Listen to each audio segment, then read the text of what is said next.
we go with some words. Talk about nucleophile addition. I can accept that. So how do we know we're looking at nucleophiles? Negatives. Okay, so we're looking at negatives. And if we're talking about addition, what does the addition translate to? Okay, loss of the pi. So if we go back to all the way to Unit 1, we looked at these pi bonds, right? Why did we say that kind of pi, or not look at nucleophile addition when we looked at that kind of pi bond? Because there's no Okay, well, if you're going to be, there's no nucleophile. Ta-da! Nucleophile. I mean, it is a nucleophile itself, but there isn't a... That becomes a more appropriate description of what I was looking at. So, okay, if we've got that nucleophile and we've got, say, that alkene, why did we not look at that chemical reaction? Theory will draw some stuff in a second. They're both nucleophilic. So when we look at the nonpolar pi bond, the nonpolar pi bond, the reactivity is sitting in that pi bond, and it's oscillating effectively back and forth between both those carbons, okay, which means the reactivity of that structure is that it is a nucleophile. And if it's going to be a nucleophile, that's not going to react well with another nucleophile, which is why when we looked at that unit, we didn't look at nucleophile additions, we looked at electrophile additions. So how could we make the shift to a nucleophile addition then? What did we change to our structure? more electronegative element on. We dropped an electronegative element on that. That electronegative element changed the story because now we get a strong resonance contributor where that bond has been polarized into a negative and a positive. Okay? And if we're now considering the reactivity, that pi bond is spending the predominant or majority of its time associated with the oxygen, which reduces its nucleophilic characteristics and instead optimizes the electrophilic characteristics of that positive carbon. So now we can talk about nucleophiles going through and reacting. And if we look at the overarching system behind this, we went through and looked at a whole bunch of different nucleophiles. We looked at hydrogen nucleophiles, we looked at carbon nucleophiles, we looked at oxygen nucleophiles, and we looked at nitrogen nucleophiles. Okay? Within each of those categories, those subdivided out into different reagent systems, and then they had different rules associated with them based off of charge, size, electronegativity, resonance, induction, all that fun jazz. Okay? If we leaned into it a little bit more, we even said that there were other electronegative elements we could put in. Oxygen in and of itself is the second most electronegative element, so it is going to polarize that bond, but I could have just as easily done a carbon double bonded to a nitrogen. That nitrogen being the third most electronegative element is now going to add an extra layer of kind of structures behind this and things to worry about. That's where we get other things popping in. Other things popping in being, how many bonds does oxygen want? 2. How many bonds does hydrogen? What element am I talking about? Nitrogen. 3, which means we're naturally going to start with that extra bond there, which can change some of the dynamics. This is where we got imines versus enamines and all that fun jazz. Okay? But that was kind of the primary focus within that unit. Okay? If we expand outwards, and we'll double back to the carbonyl, if we expand outwards from our polar pi bond, okay, we'll note that there's a lot of different functional groups that have a polar pi bond. What functional groups did we discuss when we looked at that polar pi bond? We looked at ketones, and we looked at aldehydes. Did we look at carboxylic acids? No, not really. Okay. Why did we not look at a carboxylic acid? How is the carboxylic acid different from the aldehyde and the ketone? The positive on the carbon is different because of the... Good. I like that hedge in your bet there. Okay. The electrophilic carbon changes its chemistry because we have that electronegative oxygen and an atom with an extra lone pair. So when we looked at our baseline nucleophile additions, where we started was effectively choosing our groups off the side that did what to the core functionality? Nothing. Okay? We tried to keep that as simple as possible to evaluate all of our other kind of secondary issues potentially went with that. So that's where we saw our ketones and aldehydes naturally reacting. We did expand a little bit to acknowledge that if we had alpha hydrogens, those alpha hydrogens now are affected by the core functionality. Okay? So our primary focus was just on that carbonyl, the polar pi bond, and how those secondary groups didn't really have a primary effect. What we were concerned about was how the carbonyl affected those other things. Kind of makes sense? Okay. But as we start to expand and talk about other functional groups, you've brought up an interesting point with the carboxylic acid. The carboxylic acid still has a carbonyl, okay? Which means it has a polar pi bond, which means should it do all these nucleophile additions? Okay? Not only should it do those nucleophile additions, but to what extent should it do them? When we look at the aldehyde and the ketone, did they have the same reactivity? No. Why was it different? On the carbonyl wouldn't really do much. If anything, it would make it more positive. We're looking at that hydrogen versus that carbon and how they affect the core functionality of the carbonyl. Right? We could start to talk about, well, how is it affecting it using induction? Well, is induction going to be particularly useful? No, Why not? pretty small. Induction isn't size. They're saying Induction is electronegativity, and the electronegativity between carbon and hydrogen is almost identical, which means meh. That's not going to produce a difference. So what could produce a difference between hydrogen and carbon? The size. What do you mean the size? Elaborate.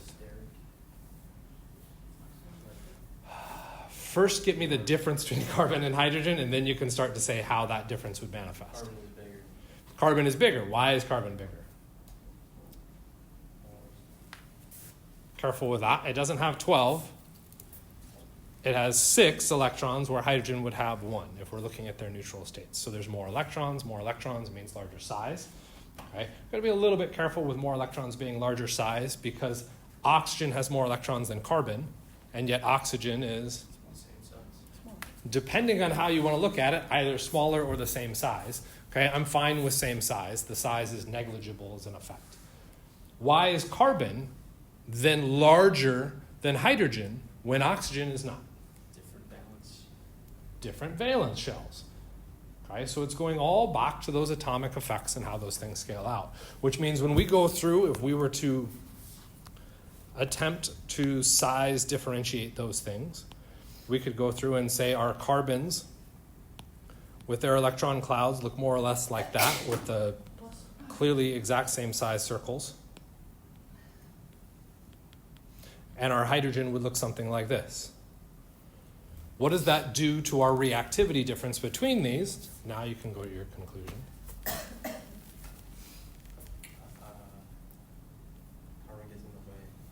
The carbon in our ketone could potentially get in the way.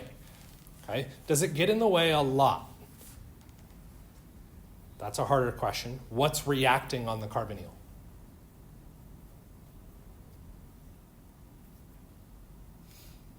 When we do a nucleophile addition, what is reacting on the carbonyl structure? The nucleophile is what's reacting towards the carbonyl. What part of the carbonyl is reacting with the nucleophile? It's a p orbital, which is above and below. So technically that above and below space isn't really all that much affected by our ketone versus our aldehyde. Okay? And since there isn't really an inductive effect or resonance effect, there's a relatively minor difference between those. Sterics does come into play. The carbon is a little bit larger, so it does shield that electrophilic center a little bit.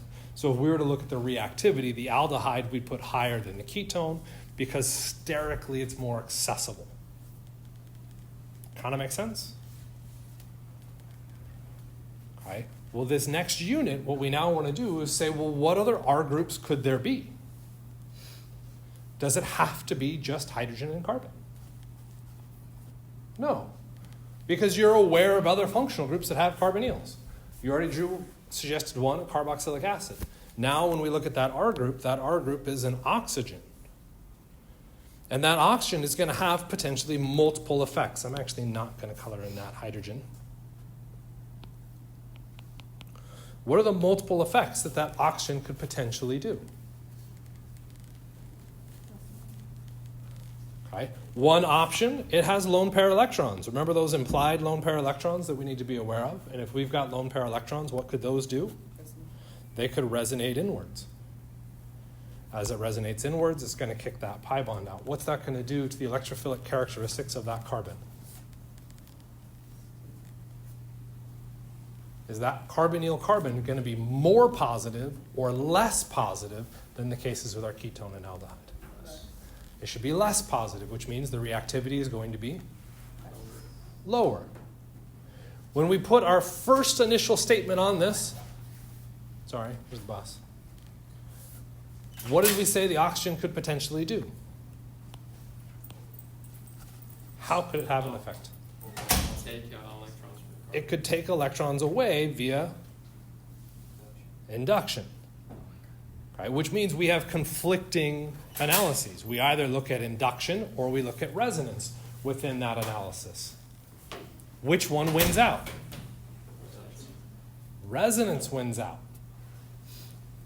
Okay?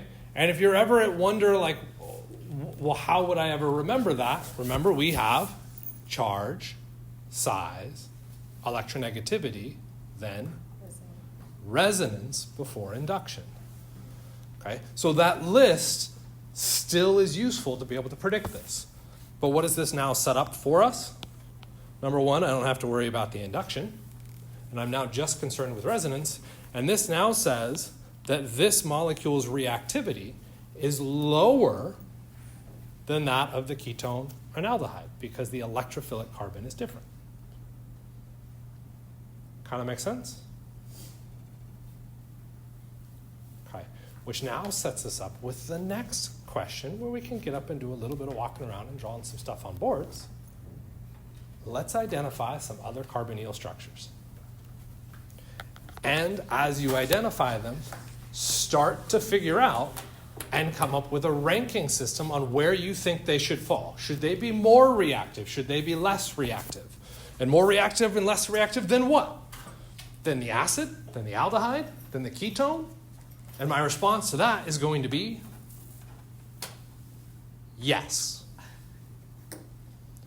Every new functional group you bring in must be now compared to every other functional group that's already present to try and come up with a ranking system. So, and I'll try and pick a couple examples from each board.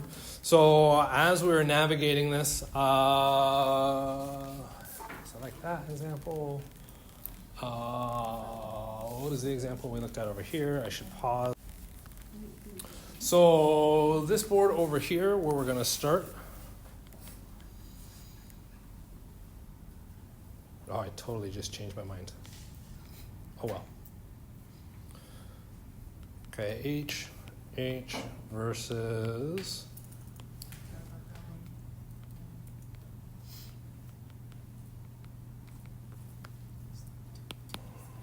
you all are jerks and will make fun of my chlorine.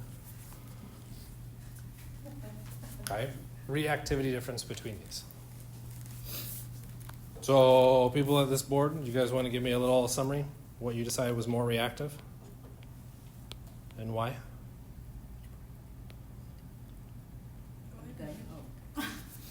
Oh, since Megan was nominated, go for it, Megan. Because of the chlorine is more electronegatives. Okay. So awesome, you're saying the chlorine is the important part. Since Casey threw Megan under the bus, we'll throw her back under. Okay, so chlorine was more electronegative than what? Then hydrogen. What hydrogen? Then the hydrogen on the other carbonyl. Oh. Cool, on the other carbonyl, and we're going to pick that hydrogen because it's the one in the same spot. Wasn't trying to be a jerk, but it is kind of a setup question. Okay, so we're making the comparison between those. And so their argument was that chlorine is more electronegative than that hydrogen. Because chlorine is more electronegative than that hydrogen, what is it doing to the electrons in the bond between our carbonyl and the chlorine? It's an electron withdrawing group. It's withdrawing those electrons towards it. So we could start to bring in extra nomenclature if we really wanted to. We could call it an electron withdrawing group. That is terminology that will continue to appear. Okay? But one of the things that after they said that, and I was like, that's lovely, that's fantastic, I said, did you draw your chlorine correctly? Is the chlorine drawn correctly? No, it's missing its octet, so if we add the octet in, doesn't it have lone pairs? Okay? And as soon as I said that, that started to kick off some other thoughts, because when we talked about the reactivity of the carboxylic acid, we said the carboxylic acid was lower in reactivity because why? The oxygen could do resonance inwards. That resonance inwards changes the electrophilic characteristic of our carbonyl carbon, and it now reduces its chemistry. So if this chlorine equally has lone pairs, couldn't it just as equally do resonance inwards? And if it can do that resonance inwards, doesn't that then throw a massive monkey wrench in their analysis? So some people started making gross faces as soon as I drew that arrow, so maybe let's push to those people. Why is that gross?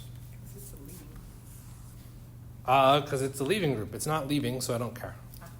They wouldn't really want to donate anything. Why does it not want to donate anything? Way more electronegative than the Okay, so we got lots of fun answers going on with this. Okay, there's a difference in electronegativity between the chlorine and the carbon, thankfully, and by thankfully I mean not thankfully. I deleted it. Isn't the oxygen more electronegative than the carbon also? Oxygen is the second most electronegative element. That's actually a larger difference there, and yet oxygen was not explained through an electron withdrawing effect. I heard a different argument that chlorine can only have one bond. Okay, which is a lovely answer, and that's perfectly acceptable for OChem. But if we go back to Gen Chem, do you remember this compound? ClO4 minus? That's called perchlorate. And if you draw out the Lewis structure, how many bonds does chlorine have? 6. A lot more than one, and I believe it is 6. Okay, well, without drawing Lewis structure, I don't know for sure, but I think you're right. Okay. What the ever-loving F? Why can chlorine have 6 bonds? Because it's in the third. It's in the third row. Okay, well, if chlorine can have more than one bond, why is it not doing resonance? Ah! The octet will be exceeded. It doesn't exceed the octet, and you're going to still get the same situation over here. In fact, ClO4 will exceed the octet. The carbon. The carbon won't exceed its octet because what is the carbon going to do in response to the chlorine donating? Shuttle the pi bond up. So no exceeded octets. Yeah. OChem gets sticky. What do we got? Okay, I'll give you one thing. The reason why the chlorine can exceed the octet over here has a lot to do with what it's bonded to. What is it bonded to? Oxygen. More electronegative. Oxygen is a more electronegative element than the chlorine. The oxygen is what's forcing the chlorine to expand its valence bonding patterns. We're not being bonded to oxygen here, so we're going to sit back on that one bond rule. Okay? It's kind of a half-assed rule to fall on, but we can do that. Okay? I would argue there's another reason that we could use to explain why that resonance is actually maybe still there, just it's not very good. Technically, there is a bond length difference. Yes, you're right on that, because oxygen is a smaller atom than the chlorine, so that chlorine is now slightly further away, so that's a decent argument. Why is chlorine larger? That one has that. There's a larger valence shell, which means what orbital is it using to share electrons with the carbon? We haven't expanded our octet. It's p. Which p? The 3p orbital. What's our oxygen using? The 2p. What's the carbon using? 2p. So when we look at the carbon-oxygen bond, those are effectively perfect matches of those orbitals, allowing for a better overlap and a better resonance system. When we move to the chlorine, we're looking at trying to overlap a 3p with the 2p. Yes, the 2p will be perfectly overlapped, but the 3p will have a whole large section of it that is not in alignment because it's larger than the 2p. That contributes to a weaker interaction, making that resonance less likely, which then means me bringing up the lone pairs was really just a fancy way of saying, can you explain why induction is trumping resonance? Yeah, we can. Resonance is not a contributing factor in this particular molecule for all of those reasons we just addressed. Kind of makes sense? Okay, so what does that mean? The chlorine structure is going to be more reactive. I'm going to put that as 1 and 2 because that's what everybody else was doing as far as their numbering sequence goes. Kind of makes sense? We cool? What was I going to do over there? That's the one I was going to. Is that the one? That was the one. Shouldn't, let's undo that. Okay, so let's test what we learned. We move complete 180 across the room. Instead of chlorine, what if we had bromine? Which one's now more reactive? Why should the chlorine be more reactive?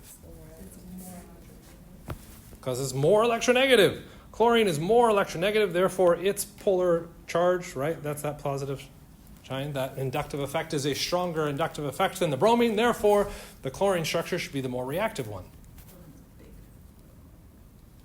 And yet the answer is the other way around. Okay, bromine is bigger. So if you're going to say bromine is bigger, what's your argument? Charge, size, electronegativity, resonance, induction.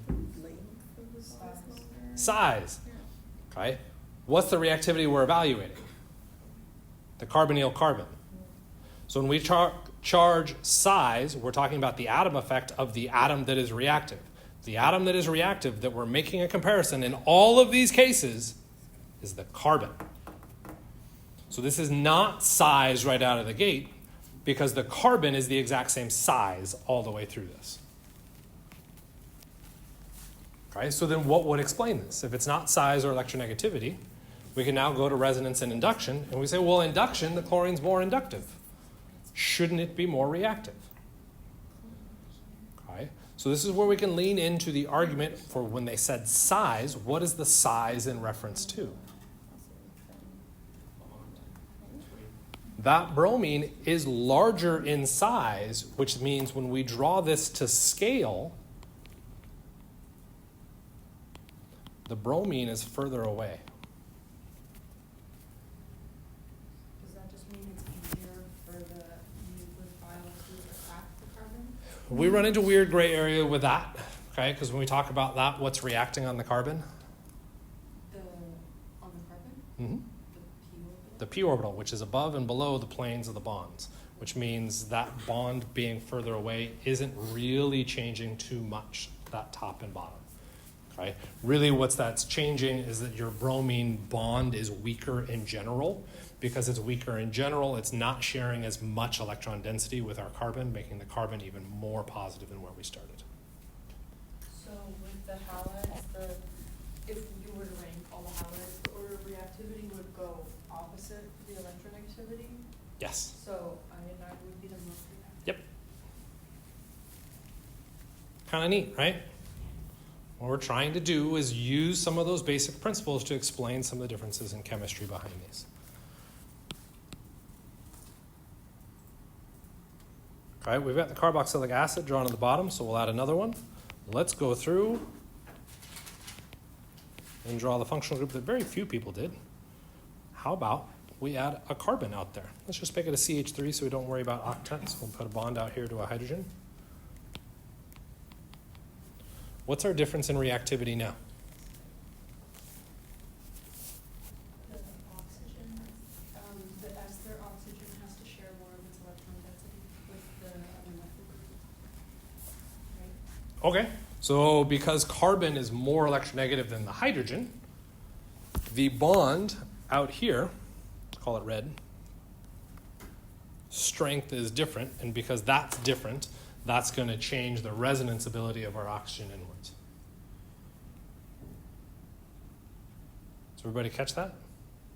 So what does that mean? Which one's more reactive?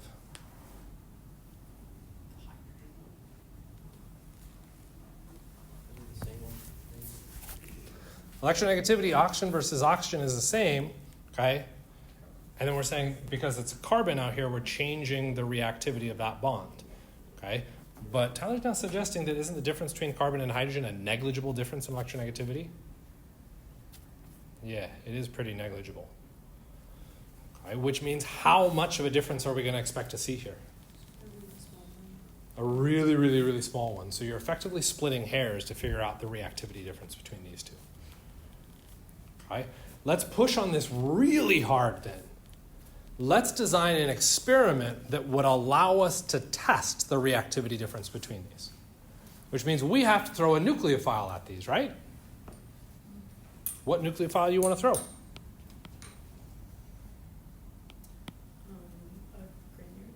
Grignard. Grignard. So carbon with a negative. Let's just make it a methyl Grignard. Cool. Where does the methyl Grignard react with the ester? They would Carbonyl carbon. Carbonyl carbon. Lovely. That's exactly what we wanted to see. Where does the Grignard react with the carboxylic acid? The acid. Can we experimentally see the difference in reactivity of the electrophilic carbon between these two structures? Not with that one. Not really. Okay. So there isn't a good way to differentiate their reactivity. Ultimately, it's very, very, very similar, okay, as far as the electrophilic carbon. Unfortunately, the carboxylic acid brings in another functional group that is more reactive that changes our ability to even be able to monitor this. The alcohol. Okay. The OH part of that. Yep. Okay. But no one drew this one up there. If it did go through and react with that, it would remove that hydrogen, right? Totally did. No, you didn't. We drew, we're not drawing like he's. Oh, we put an R instead of the CH3. If it reacts, removes that hydrogen, now we no longer have to worry about that acidity. Can I now make the comparison between the electrophilic nature of those two carbons?